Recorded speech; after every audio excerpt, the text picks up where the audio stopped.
All right, so I'm gonna make some fresh salsa. Well, fresh using dehydrated tomatoes. And all I'm gonna do, I'm gonna add probably about half this jar. And I'm gonna sit it in water with a couple other ingredients. I'll show you as we go. All right, so we're out in the garden getting a few extra things for our sauce.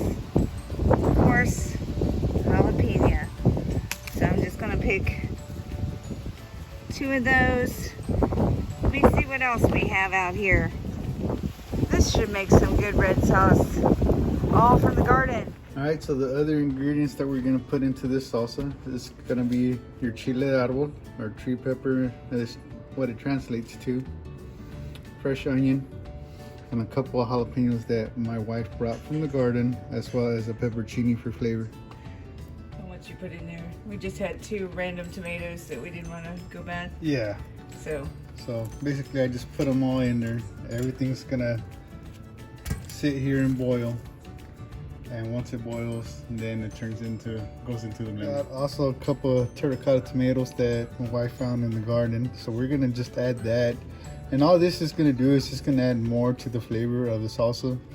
And what really gives it the spice is gonna be the red tree pepper that packs a punch. So depending on how hot you like it, you add more. Usually I use about 7 or 8, depending on how much salsa I plan on making. So as you can tell, I added water, but not enough to where it dunks everything into it.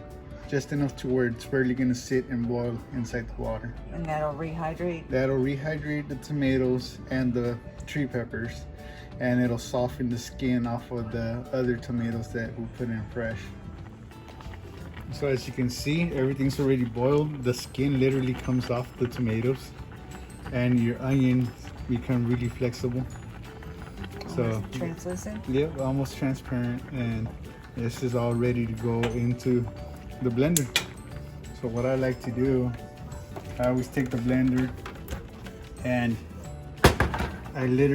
what I do, I just take out the veggies from the boiling hot water and just try to take as little bit of liquid as I can, and that'll make your salsa chunky. If you want to make it juicy or like liquidy, almost like tapatio, you add all the water that you boiled this in. All of that is just more flavor for it. So as you can tell, all the tomatoes that were dehydrated are now hydrated, and everything looks like it's a little mushed all together. So once you blend this, you can see the steam coming off of it. It is super hot. So once you blend this, you'll have your salsa ready to go.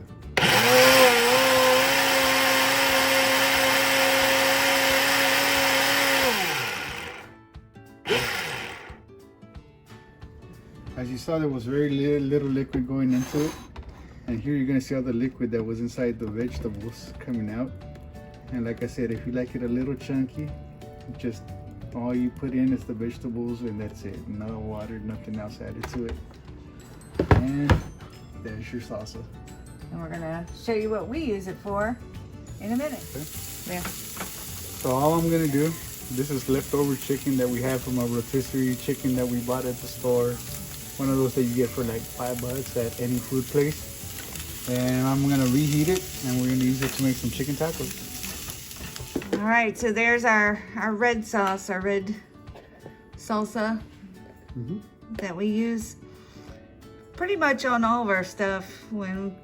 This is just an easy way to reuse a rotisserie chicken and add a little spunk to it. And in the future, this is my red sauce. In the future, I will get you my pico de gallo recipe. Hope you guys enjoy.